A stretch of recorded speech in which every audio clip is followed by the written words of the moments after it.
자, 두 번째. 여러분, 50위원께서 전재산 10억을 가지고 있습니다. 전재산 10억을 사랑하는 둘 딸들에게만 물려주고 싶은 거야. 둘 딸들에게. 남편은 있으나 별거 중이고 사이가 좋지가 않습니다. 묻습니다.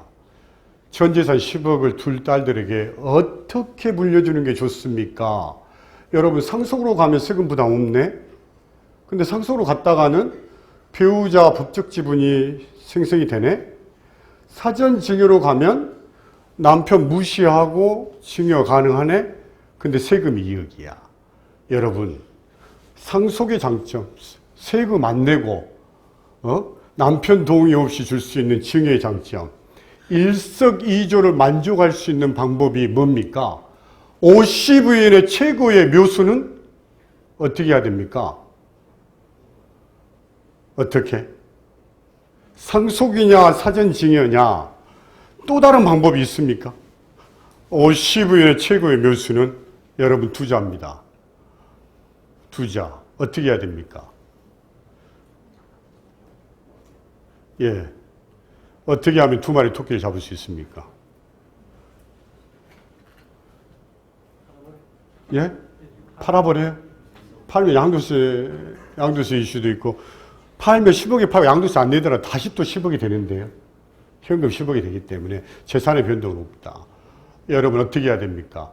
50위원의 최고의 묘수는 어디다? 어떻게 해야 됩니까? 50위원이 고민에 빠집니다. 2억의 세금을 내고 사전에 증여할 것이냐? 아니면 세금 부담 없이 상속으로 가고 할 것이냐?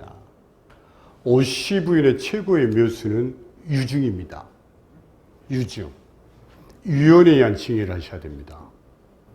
했을 때는 상속세의 장점과 세금 없이 사전 증여 효과를 가져갈 수 있습니다.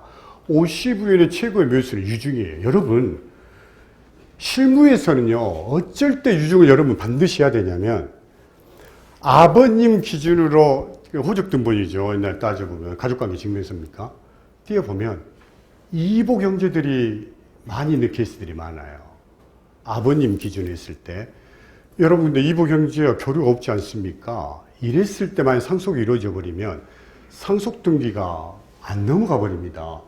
그래서 이복 형제가 있었을 때는 반드시 사전 증여를 하거나 안 되면 유증을 반드시 하셔야 된다.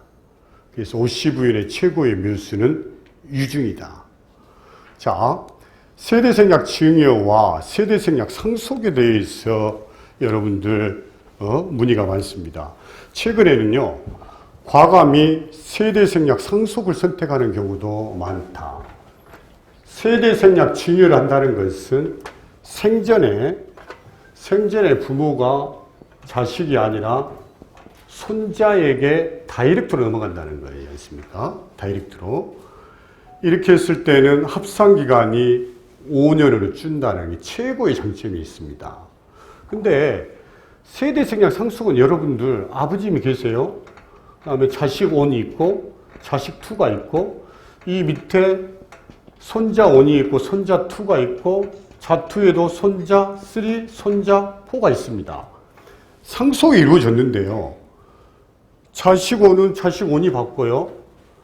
자식 2 동생은 나는 상속을 포기할래. 이 손자 3한테 줄래. 이게 가능합니까, 여러분? 이게 이렇게 세대생략 상속이 가능합니까? 이렇게 안 된다는 거예요. 이렇게 가다 보면 상속세 증여세 이중과세 되어버립니다. 여러분, 돌아가셨을 때 세대생략 상속은요, 두 사람 다 포기를 해서 이렇게 넘어가든가, 아니면 손 3한테 주고 싶으면 생전에 유증을 반드시 하셔야 됩니다. 우리가 세대생략 상속을 할 때 여러분들 실수하기 쉬운 게, 자식 세대에서 장남은 받고 차남은 포기하고 그 밑에 손자녀한테 주는 케이스 굉장히 주의하셔야 됩니다. 그 세대생략 상속으로 보지는 않는다는 겁니다. 상속세, 증여세, 다과세가 될 수가 있다. 자, 여러분, 재산가의 평가입니다. 제가 여러분께 질문을 하나 드리겠습니다. 예를 들어서 상가 10억짜리 상가가 하나가 있는데 이 상가를 딸에게 물려주고 싶습니다. 1안, 상가를 아버지가 팔아서 양도세 내고 남은 현금을 물려준다. 이란입니다. 이하는요, 이 상가를 증여하고 나서 자식이 판 다음에 알아서 써라. 이란은 아버지가 팔아서 현금으로 주는 거고, 이하는 상가 그대로 증여하고 나서 딸이 쓰게끔 합니다. 어떤 게 유리합니까? 일반적으로. 이란입니까? 이한입니까? 이한. 그렇습니다. 여러분, 왜 그러냐면, 상가의 경우에는 시가가 객관적으로 확인 안 되기 때문에 기준시가 평가할 수 있다는 거야. 여기 시가 10억짜리 아파트인데 상가는 4억 3천입니다. 여러분, 4억 3천의 숫자는 아무렇게나 나온 숫자가 아닙니다. 이것은요, 전국에 있는 상가 시가 대비 기준시가를 평균을 내니까 약 43% 납니다. 그래서 4억 3천이 나왔습니다. 저희 이 사례 하나하나에 정성이 묻어져 있죠? 4억 3천입니다. 그래서, 예를 들어서 시가가 원칙이지만은 시가 형성하기 어려운 토지 단독주택 상가의 경우에는 기준시가로 평가할 수 있는 최대 장점이 있기 때문에 상가를 물려주고 상가를 자식이 처분하게 하는 것이 최고 절세적이 된다. 여러분, 최근에 몇 년 전에 천호동 사거리에 시가 100억짜리 기준시가로 평가하면 50억이 나오지 않습니다. 그래서 50억으로 평가해서 수중자 수를 늘려서 증여를 했던 케이스들이 몇 년 전만 해도 굉장히 많았습니다. 거기에 대해서 현재 국세청에서는 발목을 잡기 시작을 했습니다. 2020년 1월 31일자 보도자료에 의하면 고가의 비주거용 부동산에 대해서는 감정가액을 적용을 해라. 왜? 보충적 평가가 기준시가로 평가한 가액과 시가와 차이가 큰 경우에는 감정평가를 실시하랍니다. 몇 년 전만 하더라도요, 여러분, 상가 빌딩 시가 대비 기준시가가 50%가 되질 않았습니다. 기준시가를 평가한 50억과 시가 100억의 차이가 큰 경우에는 배정된 예산 내에서 감정평가를 실시하랍니다. 자, 우리 납세자들이 질문을 합니다. 자, 고가의 기준이 뭡니까? 제가 이번에 이 상가금을 자식에게 물려주고 싶은데 이 물건 감정가를 적용해야 됩니까? 아니면 기준시가 평가가 가능합니까? 라는 질문을 합니다. 고가에 대한 기준을 국세청에 제시해달라. 국세청에서는 제시를 하기가 어렵습니다. 이유는 조세를 탄로할, 회피할 가능성이 높기 때문에 세무조사 선정 기준과 동일하다. 고가의 기준을 밝히기 어렵다라는 겁니다. 그러다 보니까 납세자의 저항이 만만치가 않다. 세금을 절세하는 것을 넘어서 내가 부동산의 명의를 증여했을 때 세금이 어느 정도 나온지에 대한 예측 가능성은 있어야 되는 거 아니냐라는 것 때문에 납세자 국세청 사이에 쟁점이 많이 붙습니다. 그래서 제가요, 20년 2월 달에 2대1리에 비주거용 부동산 감정평가 기준 명확히 해라고 기고를 했는데 여러분들 보신 분 아무도 안 계시죠? 제가 2년 전에도 그렇게 썼습니다. 이게요, 22년 8월 달에 조세 불복까지는 여러분 졌지만 전부 다 행정소송 넘어가고 있습니다.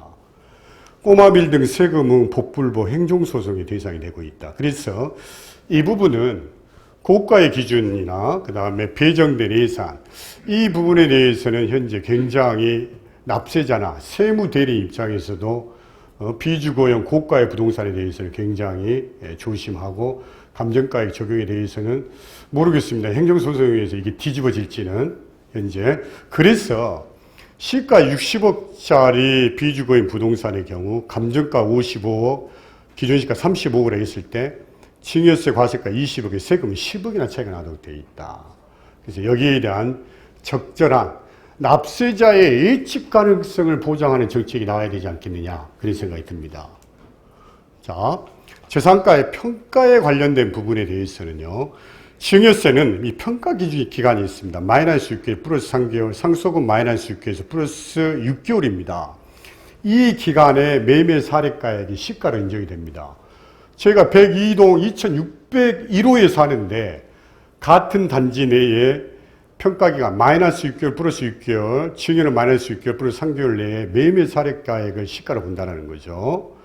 근데 그게 없었을 때는 마이너스 2년에서 증여는 9개월, 상속은 15개월입니다. 그래서 여러분, 이 평가기간에 매매 사례가액이 없었을 때는 증여일로부터 9개월, 상속은 상속일로부터 16개월까지는 그대로 두는 것이 여러분 절세 전략에 중요하다. 사후 평가기간을 벗어나야 된다. 이렇게. 자, 매매 유사와 매매 사례가액은 동일 단지 내에 전용 면적 공시가액 5% 이내에 드는 것만 유사 매매 사례가액으로 쓸 수 있다. 이렇게. 근데 유사 매매 사례가액 조회 시점하고 이게 좀 시간 차이가 나다 보니까 약간의 쟁점이 좀 붙습니다만은 아무튼 유사 매매 사례가액을 쓰기 어려운 경우에는 감정가액을 적극적으로 활용하는 것도 하나의 안이 될 수 있다.